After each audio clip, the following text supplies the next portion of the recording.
Ayan, good morning, good morning. Ito nagpapaaraw at medyo malamig-lamig. Imbes na summer na at mainit sana pero malamig kaya nakasweater kami. Ayan, habang nagduduyan, nagpapaaraw. Ano yan? Oh. Nagpapaaraw si Don Julio. Don Julio. Ayan. Duyan, duyan. Duyan, duyan. Duyan, duyan. Pakita natin. Ayan oh. Sa taas. Bulaklak ang nasa taas. Tingnan nyo kung paano nakatali yung duyan. Sanga ng sanga ng bulaklak. Ayan. Duyan, duyan, duyan, duyan. Ang bata. Magpapaaraw ang bata. Duyan, duyan. Tingnan natin yung buntot pusa dun, oh. Hello? Tingnan natin, oh. Ala, namamatay na ata yung buntot pusa. Yun, oh. Tingnan natin yung halaman niya.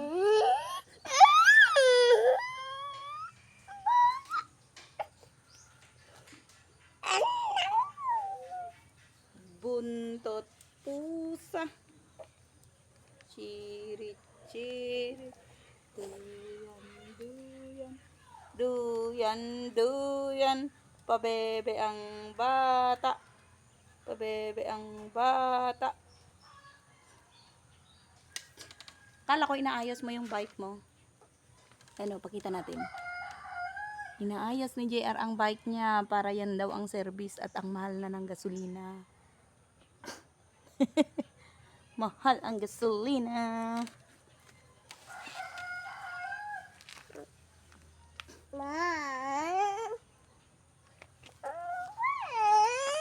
Mahal ang gasolina.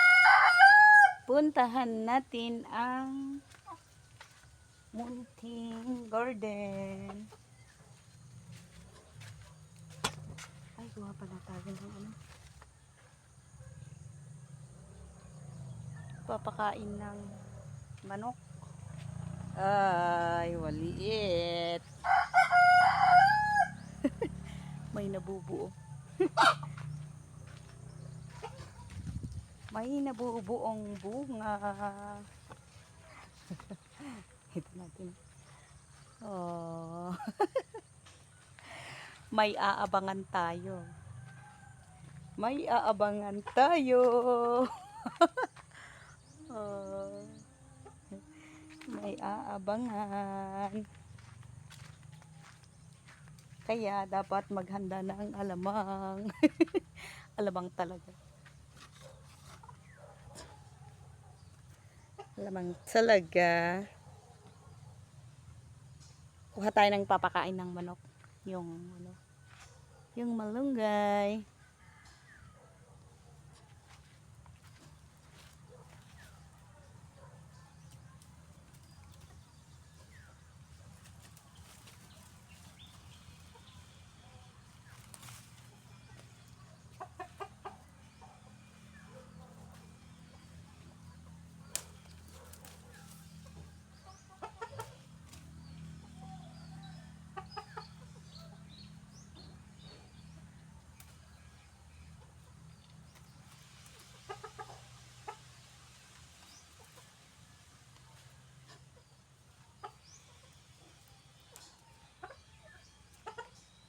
Yan, tama na to.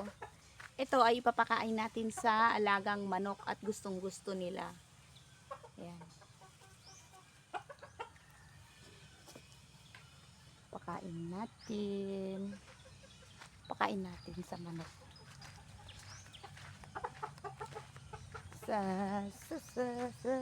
Ayan. Talagang nakalabas si Haring Araw.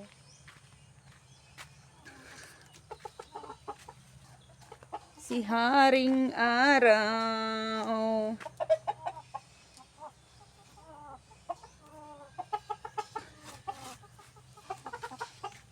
Ayan. Ang ating manok. Ayan.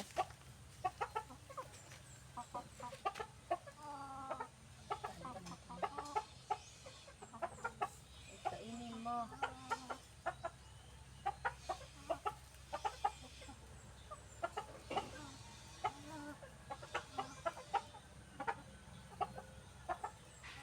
Kailangang itali para hindi siya ano. Bakit ayaw nito? Sa kabila na lang. Bigyan natin at para ang ano sila. Atat na atat. Oh.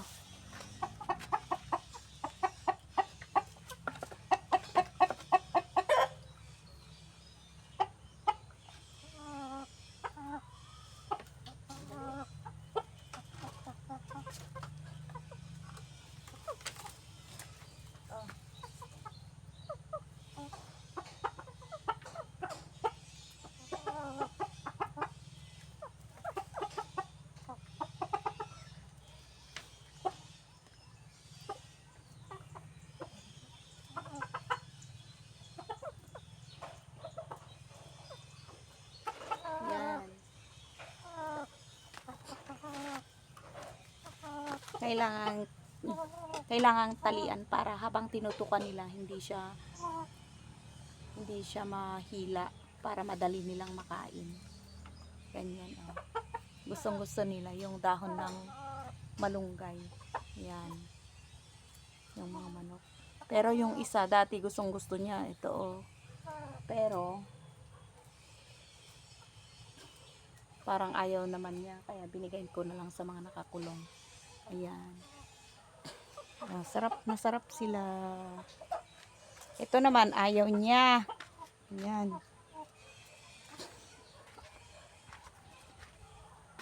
Aya. Ibigay ko na lang sa iba kapag ayaw. Tingnan natin yung bunga ng ano, ang daming bunga ng alugbati oh. Masarap din itong igisa yung bunga niya. Bunga ng alugbati. Pero yung ganito na, hayaan na lang natin siya na malaglag at yun din ang tutubo na papalit. And ang tagal na ng alugbati na to. Pero yung ganito na ano, pwede pang ulamin. Masarap siya, trinay ko. Kasi ang daming nagsasabi na ano masarap. Kaya trinay ko pero masarap talaga. Tingnan nyo nga ba naman ang alugbati. Matagal siyang malanta. Kaya sulit kapag may tanim na alugbati kasi pang matagalan siya, hindi siya madaling malanta. Ayan. Tapos hindi siya nauuod. Barado ang ilong ko. Ayan.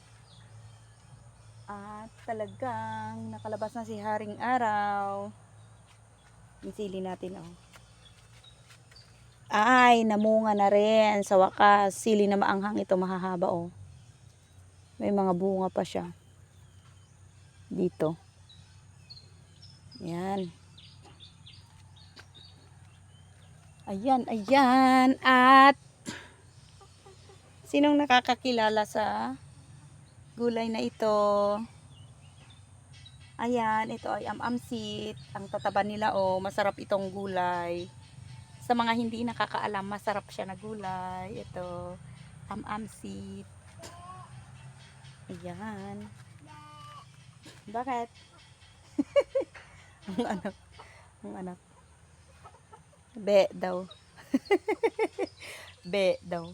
Be. Iniwan ko kasi umiiyak pero sinundan ulit ako. Pinakain ko na yung chicken. Kumuha ko ng malunggay doon. Pinakain ko yun, sila o kumakain. Gustong-gusto niyang pakainin ng gulay. Yung bata. Gustong-gusto niyang pinapakain ng dahon yung mga manok. Natutuwa siya kapag pinapakain niya. Bakit? Umay? Bakit? Anong ginagawa mo dyan? Anong ginagawa mo dyan? Oh. Yan, si Lola. Anong ulam ni Lola? Ay, watercress. Ay, wow. Ay, yung papait. Sarap. Sarap. Grabe, oh. Oh, aesthetic ang... Ano tawag dito? Aesthetic ang malukong. Oh, galing ito sa sabsabot. Oh. Yung ano sa Tagalog yung ano sanyog. Oh. Tapos ang ulam ay papait. So, sa mga nakakaalam sa papait, guys, oh, masarap ulamin. Hmm. Parang ampalaya din lang. Ayan. Oh.